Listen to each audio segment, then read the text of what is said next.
Breaking news. Ganduje abandons Tinubu, takes refuge with Osinbajo as he says Osinbajo has carved out a niche for himself.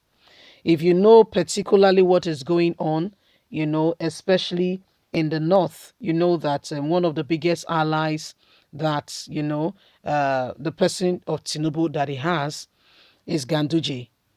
Kano State, particularly, is where it has one of those biggest, people who are rooting out support for him. And this is exactly where he had the people, when he visited them recently, shouting, the next president, the next president. But guess what? When human being, you can only see the face, yes? You don't see the heart, you only see the face. You don't see the heart of the people. And so this is what is happening right now. Ganduje, he thinks he can count on, is the one, rather rooting support for Osinbajo, telling everyone that Osinbajo is the man. Osinbajo has carved out, he has carved out a niche for himself, and nobody, can take his place. Please don't forget to give us a thumbs up, like us, share, subscribe. Let's get all the details.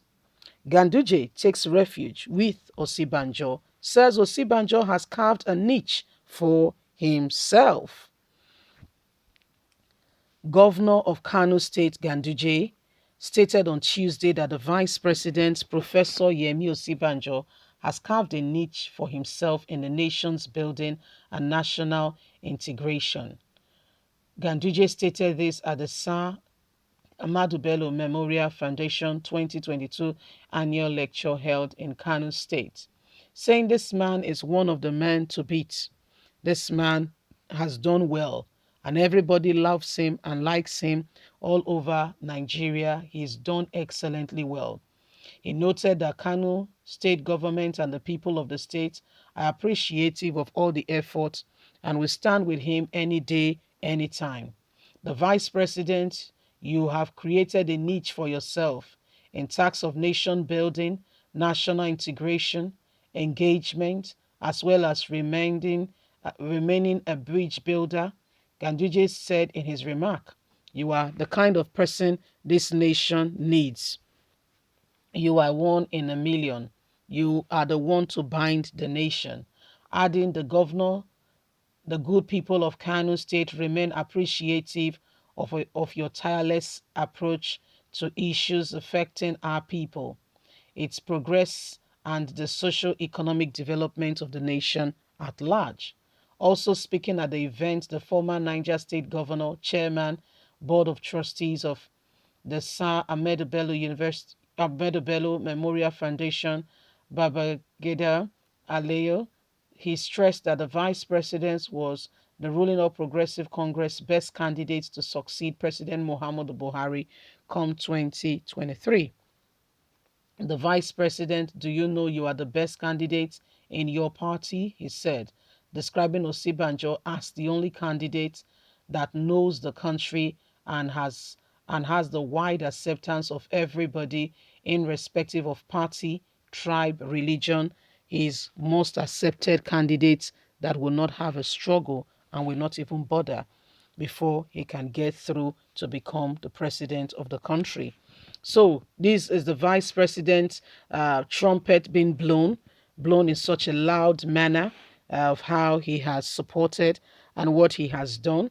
The vice president apparently, standing with President Muhammadu Buhari. Some people feels disappointed by him, saying he did not really speak in matters of importance like he should have done. Some people feel betrayed. Others feel he had no choice. His hands were tied. However the case may be, in some other person's opinion, they feel he's the best person to succeed President Muhammadu Buhari at this point in time. You could hear the former governor of Niger State saying, Osinbajo remains the best candidate that could potentially take LPC to the promised land, a man widely accepted irrespective of religion. Party affiliation. Everybody loves him. Remember in Delta State is a state predominantly a state predominantly for PDP, yet the vice president has already gotten the endorsement of Delta State to go ahead and to become Nigerian's president. There are other persons who are rooting support for him, not even APC members. So, I mean, it is what it is. When you have an opportunity to show and to display and to give your support, and to lead people, it is not a question whether you want to do it or not. The best thing anybody can do in that position, in that place, is to ensure, okay, that you deliver. Most of the people who want to rule in one capacity or the other have not thought about, yeah, what they needed to do, in the sense that you have a golden opportunity to prove to the people. You don't need to speak. Okay, the opportunity you have now to serve your local government, your constituency, your state. What are you doing with it? How much of influence are you raising in that light that you want to replicate in Nigeria? The truth of the matter is, whatever you see them doing now is a reflection, the true mirror image of what they will do, nothing else. So every one of them that is serving in one capacity or the other have a golden opportunity to prove themselves and to say, this is what I have done, this is what I'm doing, and this is what, I'm going to be, doing. So when you have this concrete evidences, you don't have to come out and start telling people, oh, I need this, I don't need this. No, no, it speaks for itself. It does just naturally. It just speaks for itself. If you've done what you should do, you should not struggle. If you've done what you should do, you don't need to struggle. You don't need to struggle it at all. You don't. If you've done what you should do, then you don't struggle.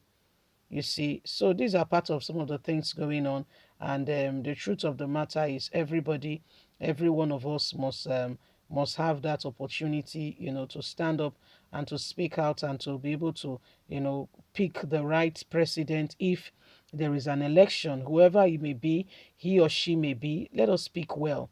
Let us speak well. Pick a young person with a heart for leadership. Not saying an old person does not have heart for leadership, but let's pick somebody who is with today's day and age, that understand things that are going on, okay, that can relate with all age and all sphere and all set of people. Okay, Buhari was not the one at all. Look at the person that is the youth minister. He's older than my grandfather.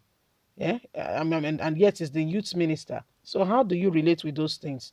So these are some of the things happening, and we should not be deceived. These people, most of them, do not care. Bye for now.